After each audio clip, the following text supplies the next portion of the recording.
NSUI एवं भोजपुरी बचाओ अभियान के संयुक्त तत्वाधान में सांसद तथा दिल्ली बीजेपी के अध्यक्ष मनोज तिवारी के द्वारा भोजपुरी को 8वीं अनुसूची में शामिल करने संबंधी बयान को लेकर उनका पुतला शहीद भवन चौराहे पर जलाया गया। गौरतलब है कि मनोज तिवारी ने कल ही दिए बयान में कहा था कि अगर विपक्ष के द्वारा शीतकालीन सत्र अगर बाधित न होता तो भोजपुरी सहित 3 भाषाओं को 8वीं अनुसूची में शामिल करने का प्रस्ताव हो गया होता। बताते चले कि मनोज तिवारी पिछले 1.5 सालों से कहते फिर रहे हैं कि 1 साल से भीतर भोजपुरी 8वीं अनुसूची में शामिल कर दिया जाएगा। सितंबर माह में ही भोजपुरी भाषियों ने सिंगापुर में मनोज तिवारी को घेरा था। वहां भी उन्होंने 1 साल के भीतर भोजपुरी को 8वीं अनुसूची में शामिल होने की बात कही। दिल्ली का बीजेपी अध्यक्ष पद संभालते ही नया बयान जारी कर भोजपुरी भाषियों के साथ मजाक किया है। ऐसी बेतुका बयान से भोजपुरी के लिए संगठित लोगों के शिथिल करने का काम उन्होंने किया है।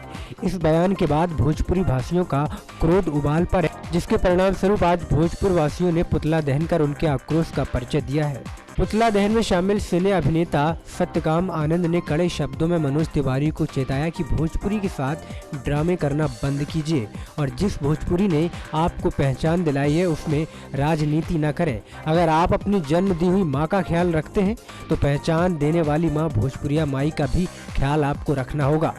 सत्यकाम ने कहा कि खुद प्रधानमंत्री ने भोजपुरी को शामिल करने की बात कही है तो सांसद मनोज तिवारी क्या याद दिला रहे हैं?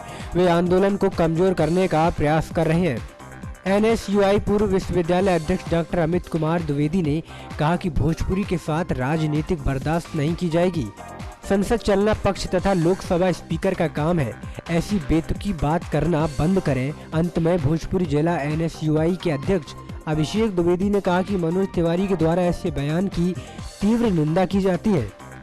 एक साजिश के तहत उनके द्वारा ऐसा बयान दिया गया है ताकि भोजपुरी वासियों के द्वारा जो आंदोलन संसद की 8वीं अनुसूची में भोजपुरी को शामिल करने के लिए हो रही है वो मांग धीमी पड़ जाए।